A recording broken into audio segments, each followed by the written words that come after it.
Microphone check and screen share check, please.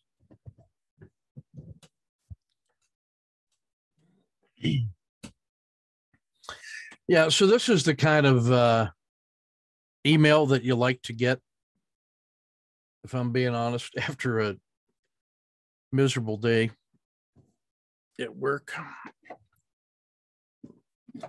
trying to help the Army find its way out of a hole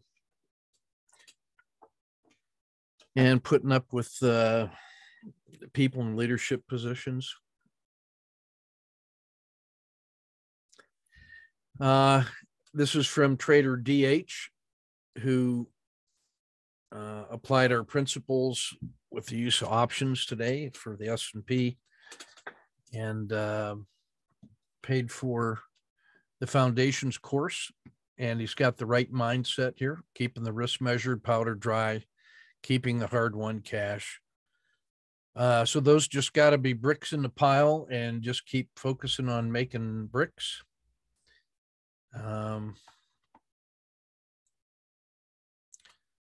There's his trade fills.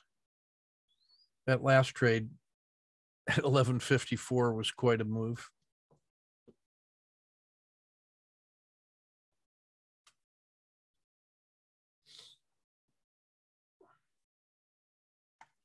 We'll see that move in a second. So essentially, the idea on that trade was this. You may recognize this pattern in the chat.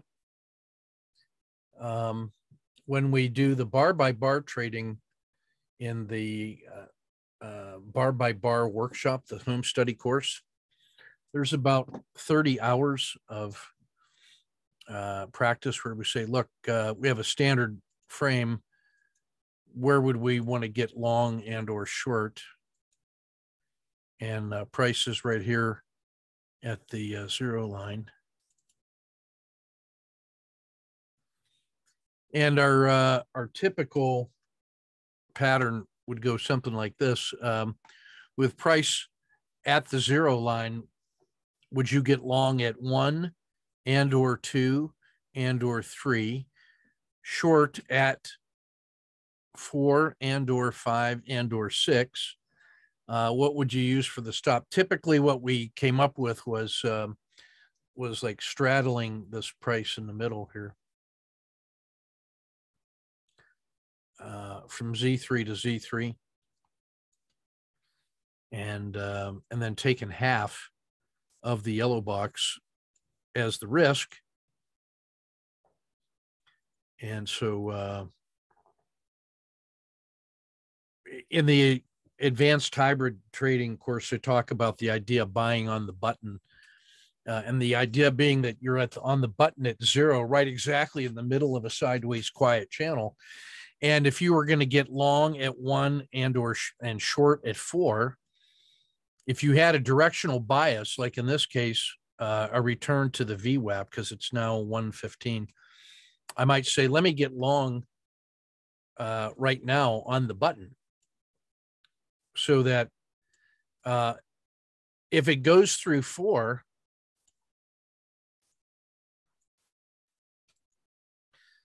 I'm just going to stop and reverse anyway,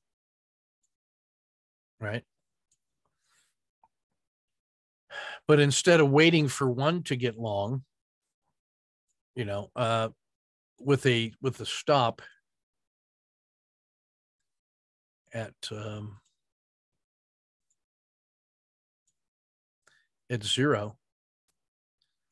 let me just get long at 0, and then when I'm ready to put an entry in at 1, I can already be at no lose plus dinner for 2. And so you catch half. That's an advanced technique. Don't recommend it for until you got about 1,000 trades in hand. And that's if you have a directional bias. There's no reason to have a directional bias today with the market in sideways volatile, because if you get a move out of this pinch box, chances are it's going to be strong. But you might think about that as an idea. His move was this one, He gets long. He gets short at 4 on a breakdown of the Z3 pinch. It's a breakout. And if you were trading just the index or the futures, you'd be there. By this time, you might move your stop, to no lose and keep a half an hour. If you had decided to get short also at 5, you'd be short right about here with a second position. If you decided to also get short at 6, you might also get short there. That's actually a really good one because you can see that it has some features almost of a collapsing dragon, or that you're getting the the collapsing dragon here, or an accelerating sell-off. So, by this time you're probably locking this in.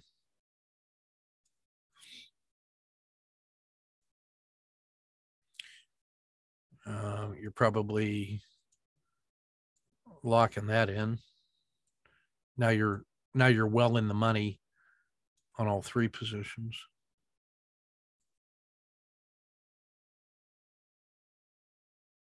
And now you can feel it starting to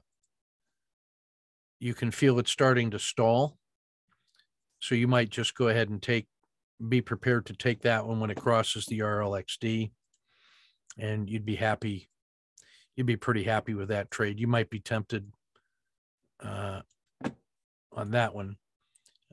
And I think that one ends up probably being like a local scratch in there.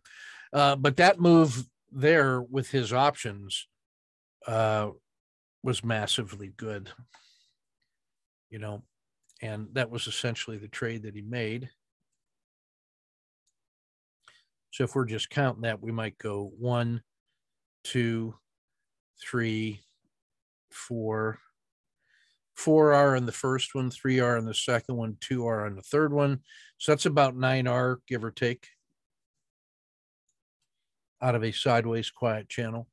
And then if you had bought on the button, your stop and reverse there, that would have cost you 1. So it would have been 8 if you just take the standard framing.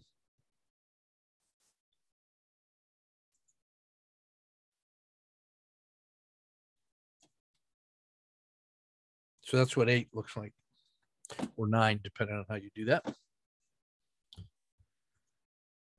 All right, so let's take a look at the market today. It opened where it closed yesterday, right in the middle of the dragon, which is flat. Broke out of the dragon, broke down below Z-1, broke through the 30, broke through the previous 10-day low, made a new 10-day low, and then closed weekly for the day just outside of the river at just below Z-1 at 440.16. So it made a new low today, came down and touched the PSAR. We still have the PSAR is showing up because it takes the RL10 going through the PSAR to actually make that stream change. So we'll see on Monday what's up. New 10-day low. There's the 10-day high, by the way. The 3-period haul is steeply down. The RL10 extension is severely down. The RL30 extension is way down. And again, we're outside of the river, so this is a breakdown of this magnitude again on Monday would take us to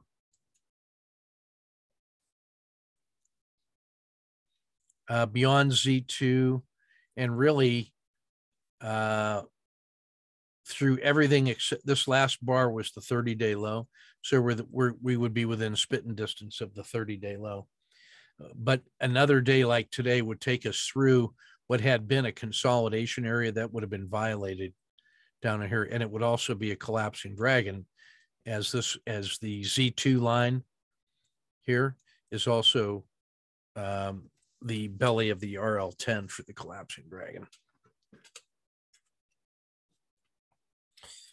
And today was actually testing the collapsing dragon based on the dragon itself, if I can say it that way. Yeah.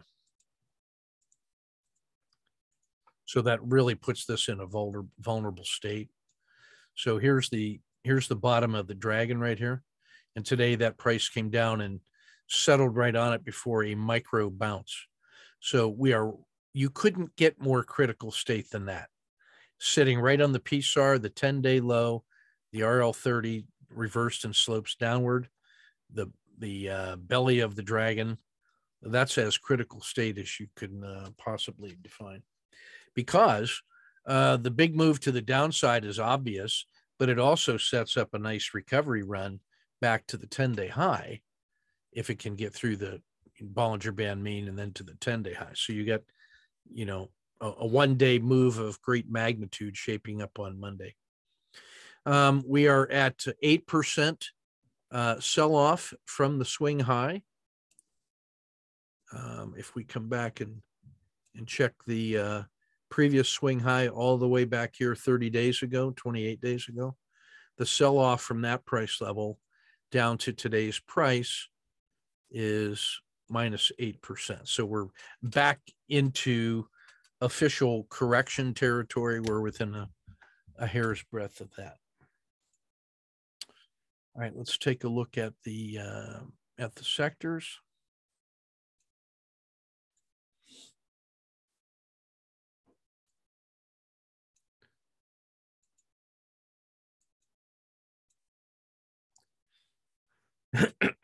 So the S&P was down 2% today. Emerging markets 1.5. The Dow down 1.5. The Russell was off only 1%. Treasuries were off 1.48 for the best performer. And then the worst performer, the Qs, got smoked for 3.17. Let's take a look at the sectors that were worse today.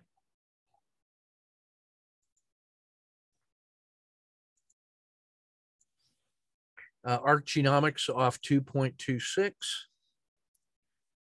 ARC Innovation 2.5. Lithium, consumer discretionary, S&P Tech off 3%. The FANGs doing worse than the Qs now at 3.4. Clean energy, Bitcoin futures, the global future of finance, 4%. Blockchain, Bitcoin Trust, 4.5%. Moonshots, 5%. The blended large cap crypto, 6.8. Ethereum, 7.8.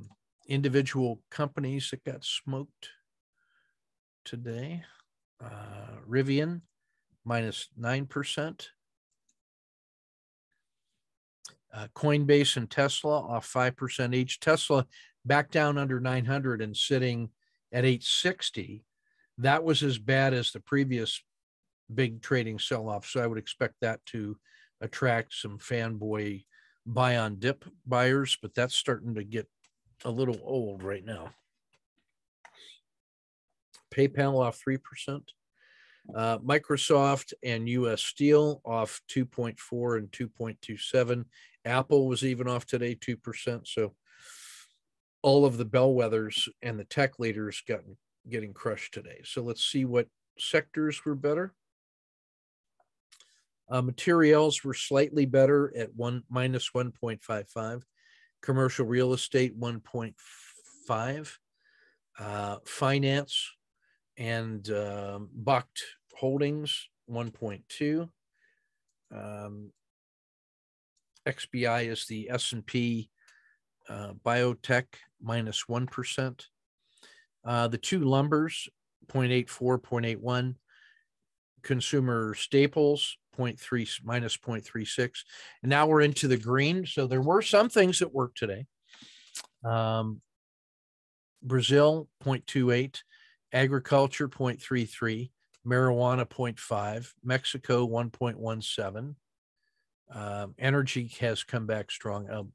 Blended commodities 1.5, oil 2.7, XLE 2.9, oil exploration 3.5, wheat and precious and the VIX 5% and 13.5 respectively. Big winners in the individual targets, mostly out of the energy sector and materials. Here's Devon Energy, 3.6. Alcoa in the metals, 3.3. Where was my U.S. Steel in here? I thought I saw that. Oh yeah, there's U.S. Steel down here, 2.27. And Cliff was off the chart at minus 11% today. So hoping to see some people get a hold of that one on the short side. So Devon Energy, Alcoa, again, find the movers. Here's Alcoa, green on monthly summer and daily summer. Excuse me.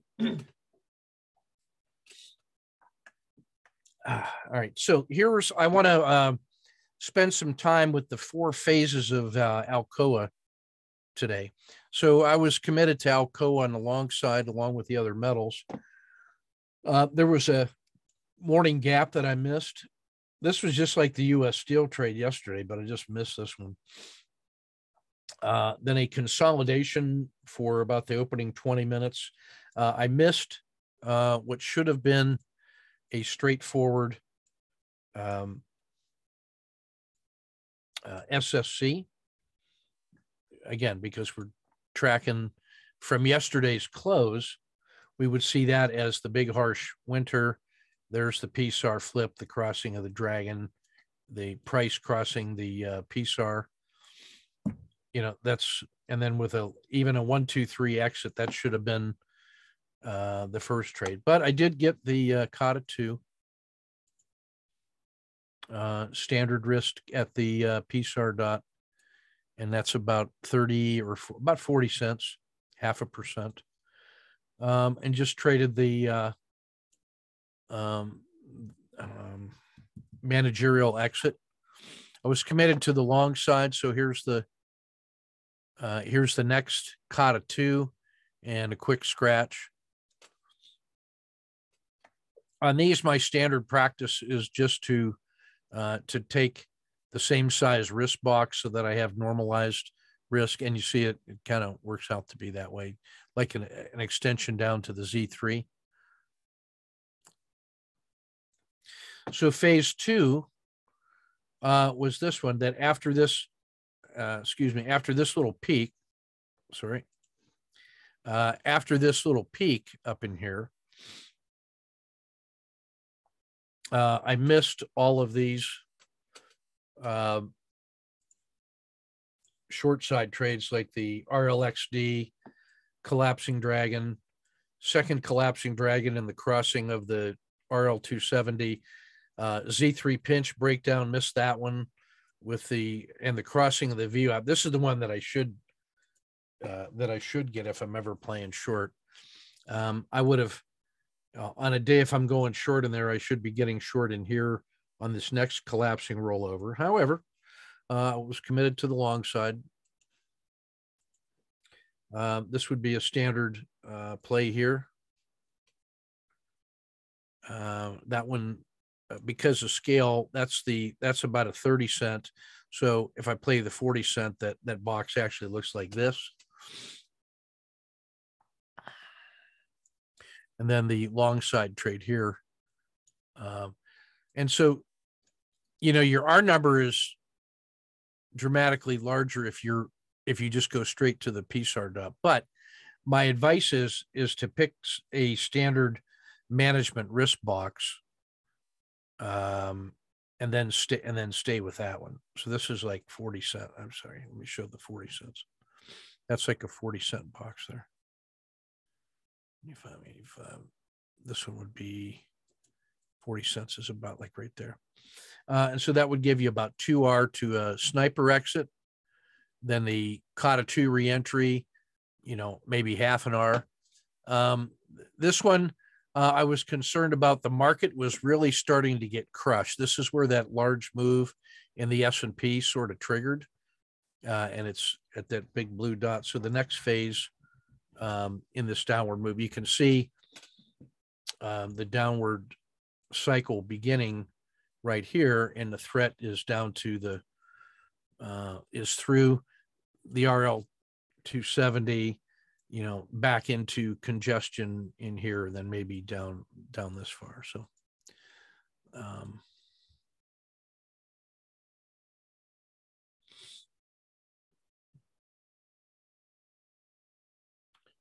so now the collapse has come all the way down to the VWAP, just a matter of time, really, right?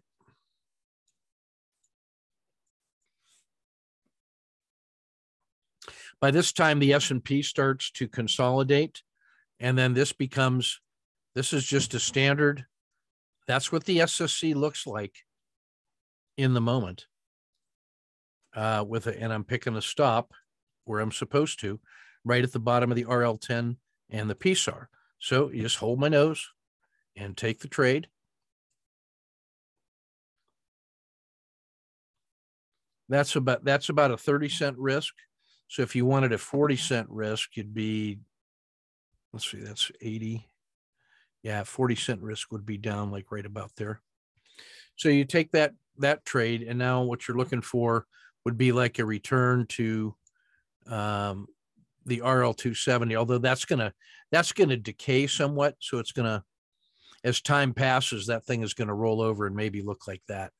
But you would certainly look at the you've already seen the move back to the Bollinger Band mean, and to be looking for a move to the far side of the river coming out of this cluster, right? Now, just for scale, when I slide that over a little bit, this is where that big blue dot, that's what that looks like on the on a reduced scale, or just by changing the scale of the chart. So that's the move. Now it did actually move back to that RL 270 and that previous blue dot, right? Now, this is why getting the scale right on your chart is psychologically really important, because this doesn't feel like anything right here. I mean, that just feels like, oh, okay, routine. But if you had maximized your chart, the move from this blue dot, or the green dot, back to the blue dot and the return up here, that feels like a massive move. Look how far and big that is. It's taken up most of my screen. So your visual display really does make a difference. Now, when it gets through my fair value and is breaking out above this next Z3 pinch, because by this time the Z3 has pinched and is starting to expand because of the upside move, I go ahead and take that because I've got about 2R in hand with momentum. Whoa. Didn't see that coming. This is happening while that whole market move, remember the 9R move in the SPX to the downside? Alcoa is doing this to the upside. So that's not something you see every day. So what am I going to do? I am well past. Here's where it moved out of the Z3, and it's moved this far north of where that Z3 line was. So I just do what I always do, and that is come down here and say, well, there's my standard risk box, and I've got 2 positions in, so I'm just going to hang that from the top.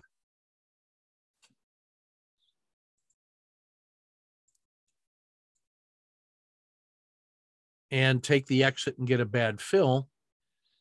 And that thing comes all the way back down to the PSAR. So that feels like, the standard practice saved me 1, 2, 3 risk boxes on 2 positions. So the act of just putting that in to give back 2R because remember, that's a 1R move, but on 2 positions.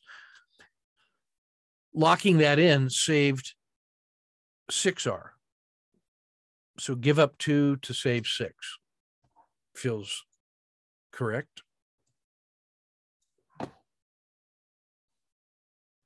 So that was quite enough action in that 20 minutes. Really, I would say probably from 1:30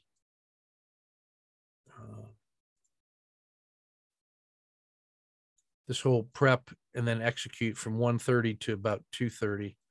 That was an interesting, this whole thing here was an interesting hour at work. So Alcoa, find the movers. The metals have been strong all week, and we've been trading the metals all week. Find the movers. All right, let's look at the weekend report.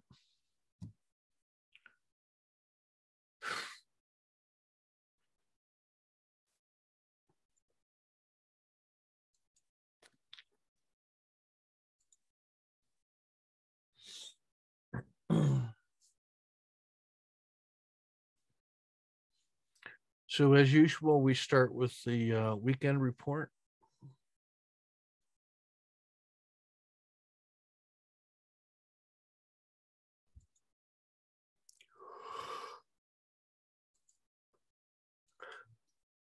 Sideways volatile.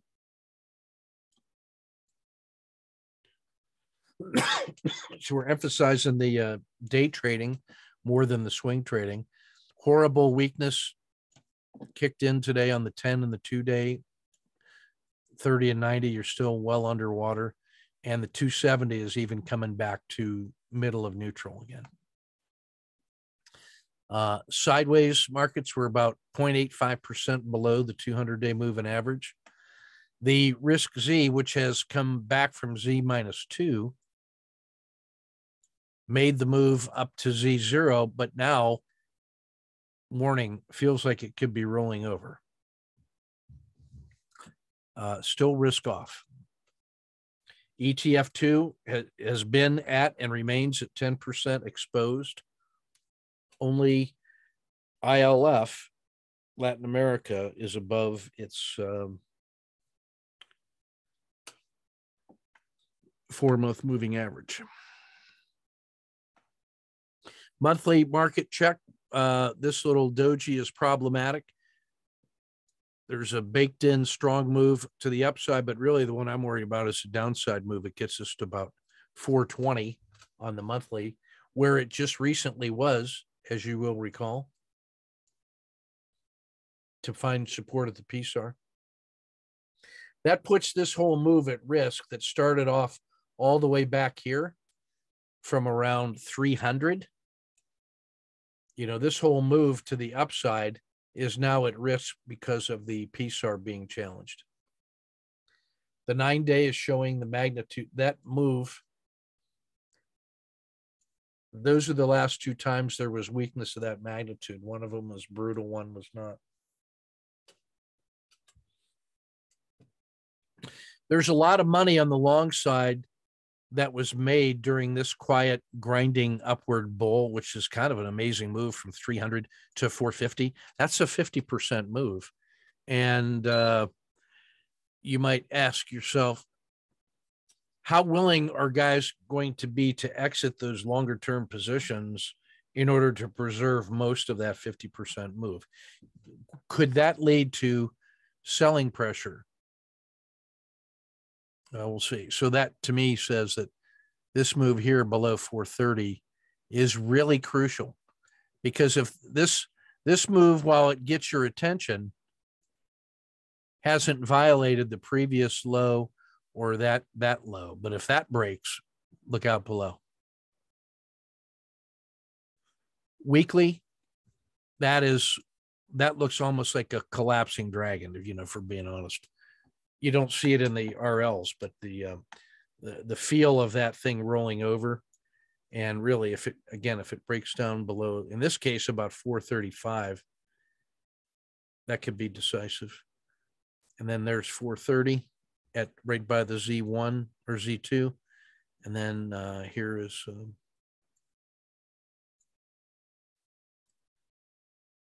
the fair value near the swing low down around 420. And if that breaks, whew, it is wide open territory. You tell me how far it goes. All the way back to here to 375? Or is it just here to 405? All of those would be painful. Yeah, this now on the 3-day, you can really feel this starting to fail. That's why Monday is going to be such an interesting moment. There's going to be a lot of nervous in the service people this weekend studying their longer term positions with the market off 8%. Lots of scenarios for that. Only Latin America is above its 4-month moving average. Only, and then in the when you add the XL series, it is energy, staples, and finance. It's not tech. It's not healthcare. It's not materials. It's not consumer discretionary. Look how badly consumer discretionary has been treated. That's Amazon and Tesla are the two biggest components that constitute about 30% of that sector spider.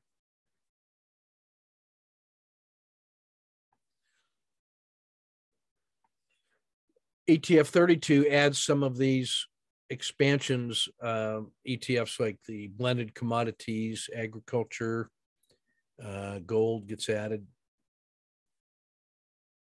oil exploration gets added. So there's some of these commodities or inflation sensitive elements.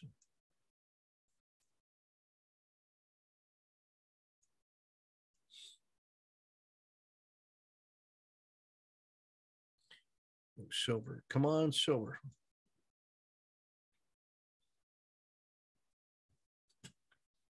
In the Dow 30, energy stocks like Chevron, financial stocks like Travelers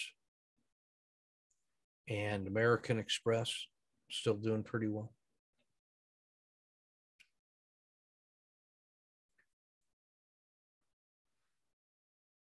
US is really lagging now. The two weakest members of the world market model right now are the Russell at 37. It's the only red one in the stack here. And then tech is the second worst. All of the other globals, all 6 of the globals are doing better than tech. So that's sort of a rejection of all tech all the time, isn't it? And in the broad asset classes, you can see the strength in commodities and oil, and even gold is looking better by comparison now.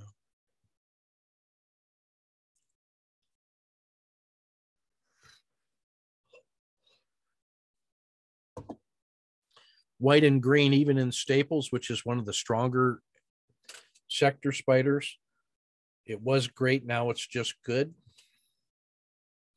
And meanwhile, this is all energy all the time right here. All energy. The tradables Qs are very liquid. And again, we're looking at the ATR percentage for against the top 30 ETFs by average daily dollar volume of the last 30 days. Discretionary and semis are certainly in play. Biotech remains in play, and oil and gas exploration. The Russell is pretty close at 2.99. And even the volatility of the S&P has doubled in the last 2 weeks.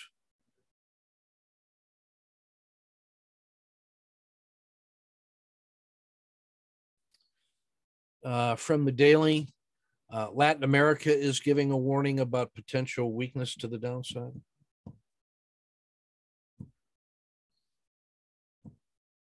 Handful of auto framers.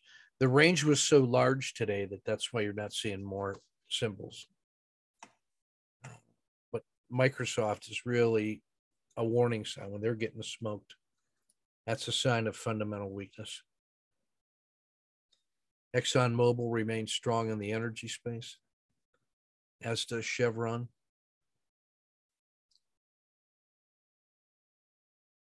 In the ETFs, all energy, metals mining, oil exploration. Energy's up 68% in the last 12 months. With 42% of that happening in the last 6 months. Inflation, anyone? And on the other side of it, clean energy can't buy a friend. It had that tiny little bounce a week ago, but we said that might be vulnerable, and here the vulnerability is coming right back into it.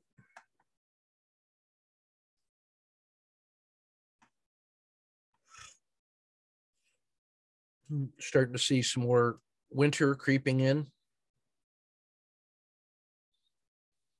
Devon Energy and Chevron and ExxonMobil, the only green spots in sight. Among the ETFs, oil exploration, silver, gold, and energy. No surprises there. Honorable mention goes to oil and metals and mining.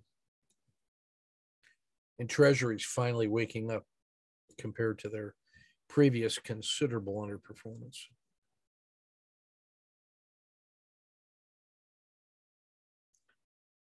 There it is, the test of the bottom of the river.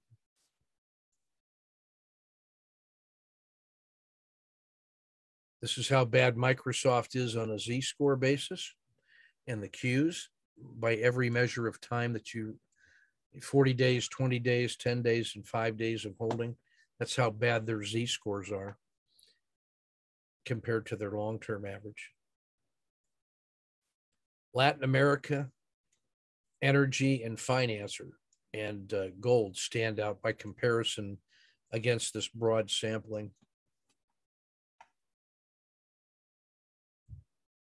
All right, that's everything we want to look at there. We'll take a look at some trades from the boys.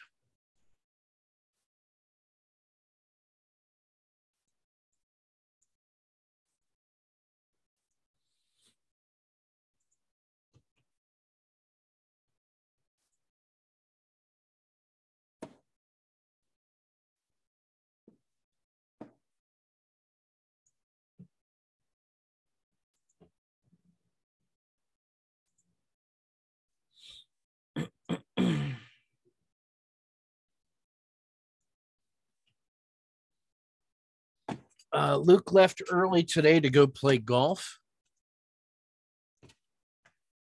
That's really unprofessional. Shouldn't really do that, Luke. Setting a bad example. But then he might say, well, he made his mark for the day. The stop and reverse earned 0.2. 1, 2, and cover 6.6. And off to the golf course on a Friday. We'll let him skate this time.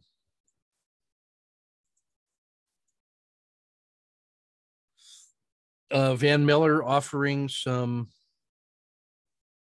Apple in a critical state. Here, this is the weekly, daily, and 30-minute. Strong support has sold off sharply from here, so you're getting this kind of symmetry with about a $1.50 risk ready to recover, and then if the collapse happens on Monday, that should really work. And again, if that breaks down from here, you can see a move to 160 pretty easily, just like it did from here and broke down. But then again, the breakout to the upside from here had a nice move, and from here had a nice move. So this move to 176 is certainly baked into the cake. That makes this a very nice critical state. So again, we like to see which way does it go. I don't care as long as the move is large compared to the risk box.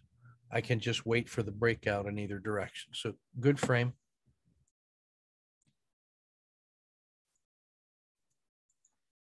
And here his zoom in on the 30-minute and where he's looking to get short, second short on a breakdown of the collapsing dragon, and then a second and a third long to the upside.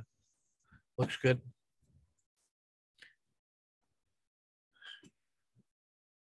And we get Mustafa is learning something about trust issues, an 8R move that he was net flat on. If that's the price of learning to trust the system, then it's worth the price. Keep that in mind. So he's been constantly taking these little short micro losses or micro gains or a micro loss, and he's not capturing these big moves.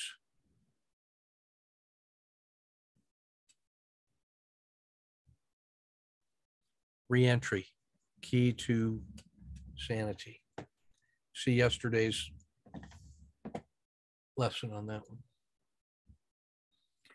one. This is Charles joined me in Alcoa for a while earlier in the day, and those were essentially the early day moves that were available. I think I had that Kata too, but he gets the Z3 breakout and does nicely here to take what was available and avoids the chop. This is right about where that big sell-off below the VWAP occurred. So he does nice to stay out of there. And he's learning to apply the sniper to lock in the gains that he wants. And you're pretty happy to come in with 1.5 R on a day when the market was down 2%, going into a miserable weekend.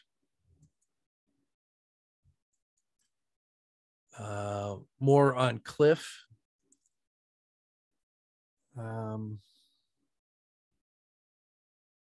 Jumping in a little late, gets a nice series of moves here. I think you're slow getting in. I think you could be looking to get in here or at the breakout from the river when it turns to winter. And then I think you want this re-entry right here rather than going long.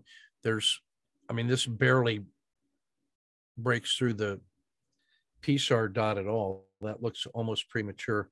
I would be looking at getting short in here and then riding this thing down for more. This is a good long side shot. We missed that one is a short that we should get. And I like the effort here. This is just late getting in. But on the other hand, it's not late because it's new low of the day, but you could actually be short here at the collapsing dragon, but getting short at the low of the day after this kind of a move, I'm not going to fault you for that one. But I would like to see you get more out of these shorts. Still, we'll take 2% or 2R on something that gets smoked for minus 11% today.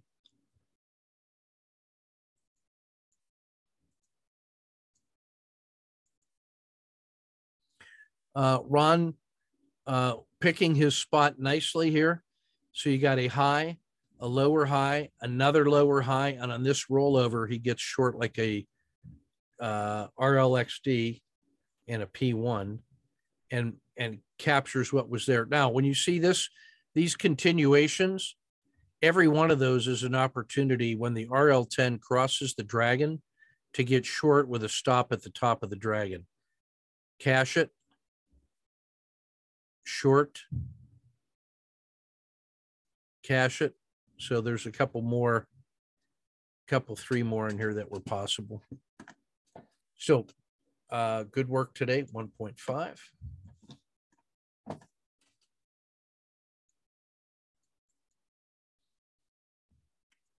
He tries an end of the day trade here. Ron does. Totals 9. That's a good capture. Again, you're getting late in the day, so there just wasn't much more to get. That's a good shot right there.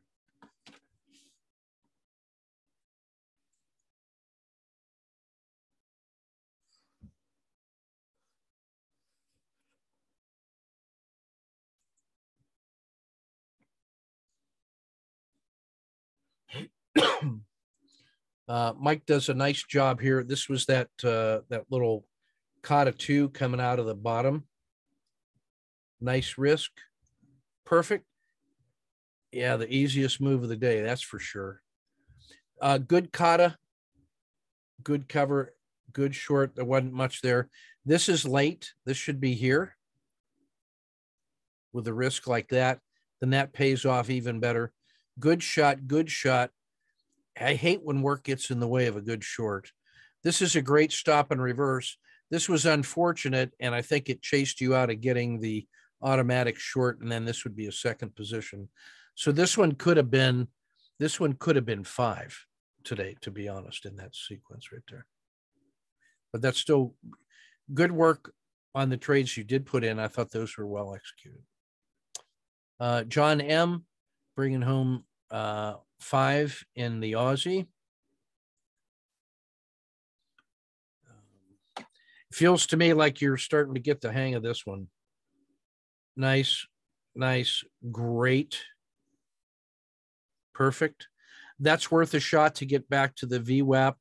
I like the stop and reverse. With this one being a loss, we might have been able to, whatever that was, might have paid for that one. So I might have been tempted to exit sooner. But the recovery was nice. Great re-entry. Again, on this GIF that comes all the way down to Z3, we let that beat 1 bar, 2 bar, 3 bar, 4 bars, and waited for that whole thing. So we captured only this amount for 0.3 when we were probably up 1.5. So we want to do better capturing the gift, and then that will let you get back in sooner, and then this would pay off instead of being a late entry. I like the short here because you had double top, and the last time it sold off to here. Better stop and reverse, or no, it should have been the stop and reverse. Oh man, yeah, but you did get paid. Good shot. This was a good shot. So that's pretty good. This could have been 10 with a little more timing in there. But that's a good day at work.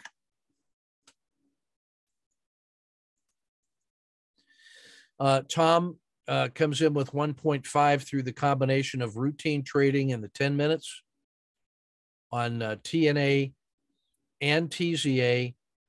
And then because today was such a big sell-off, that same move that you saw for 9 in the options, Tom brings home an additional 4.8 using 10-minute charts just on the VIX. So this was the move that happened when the S&P was selling off harshly.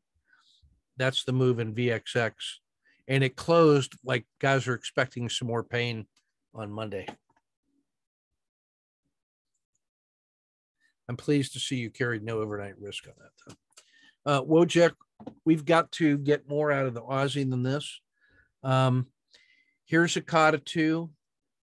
Here's a Kata 2. This is still a great entry. I feel we may have given back too much of that, but that's pretty good. Good re-entry. You got what was available. Good effort on the short. Good stop and reverse to a scratch. A little slow getting back in, but that's still pretty good. We gave back a lot. And now when this rolls over, you should be getting short here instead of here. And then when it rolls down that far, we shouldn't be giving back that much. Then I think because of the 2 sharp losses, we missed this short here and got in late and then had to give back again. So then we missed the stop and reverse. There wasn't much here, but we should have tried that one. So unfortunate. This should be about +2 to +3 with best play inside here.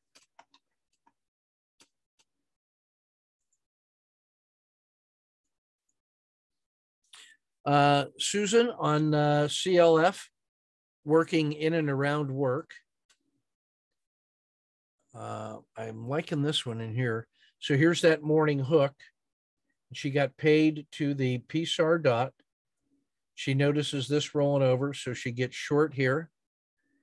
Captures 3 on that one, so she's 0.78, so 3.78, and then another 0.2. So basically 4 for the day on CLF, which was down 10% for the day. So that's pretty nice work in and around working at the office, Susan. Very nice job. And then finally, this is Dennis on the S&P, and you saw his options play trades on this one. He meant to take the short; it was just an accident, so he quickly corrected that. But you can see that would have paid. Micro lost, and then the huge payoff as we forecasted for a little over 9R. Really nice work, Dennis. Proud of you, man. Well done. You keep taking the shots. They all look the same leaving the river.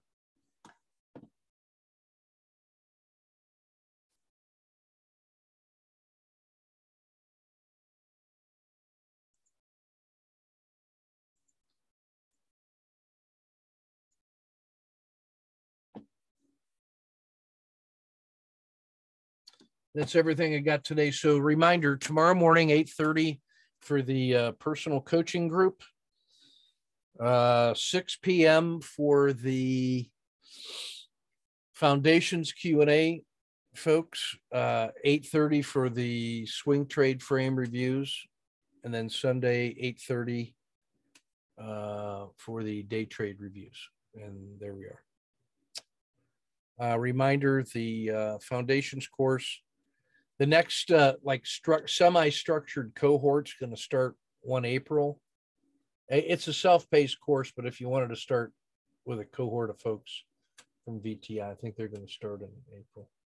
And the price of that course goes up to $3,000 on 1 July. And it'll never be this low again.